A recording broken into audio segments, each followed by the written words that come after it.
Hello students, आज हम सीखेंगे सेल्स से रिलेटेड कुछ ट्रांजैक्शंस को रिकॉर्ड करना। तो इसमें नंबर 1 हम ले रहे हैं goods sold for cash for ₹12,000।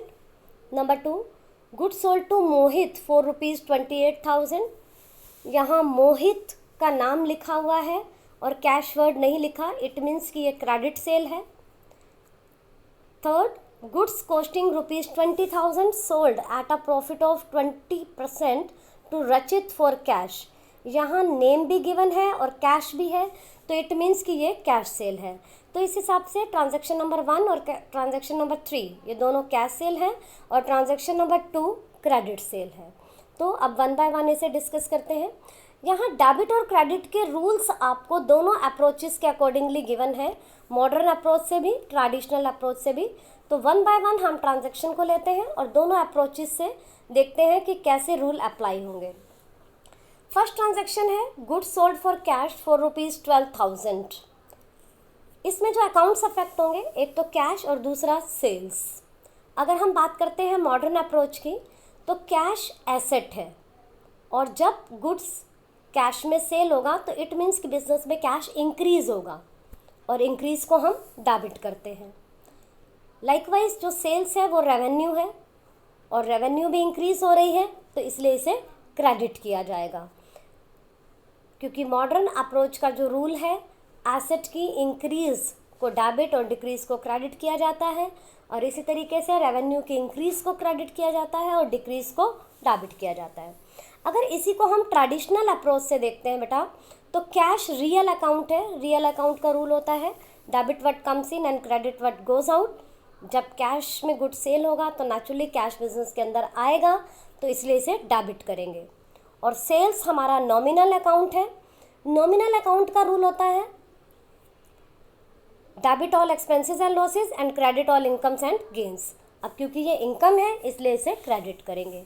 तो यहाँ से जब हम जर्नलाइज करेंगे इसे, तो हमारी फर्स्ट एंट्री बन जाएगी cash account debit to sales account, amount 12,000, narration हो गई गुड्स सोल्ड फॉर कैश।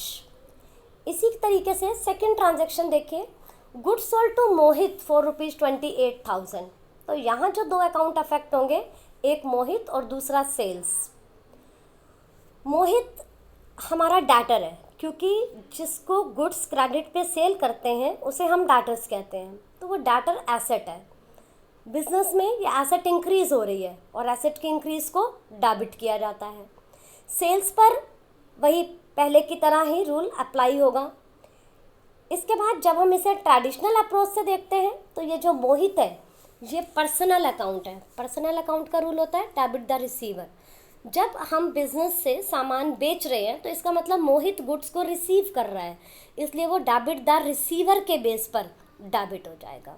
और मोहित के बाद जो दूसरा अकाउंट हमारा सेल्स है, वो तो नॉमिनल अकाउंट है, उस पर तो रूल फर्स्ट ट्रांजैक्शन की तरह ही अप्लाई होगा। तो यहाँ से जो हमारी एंट्री बनी वो बनी मोहित डेबिट टू सेल्स अकाउंट।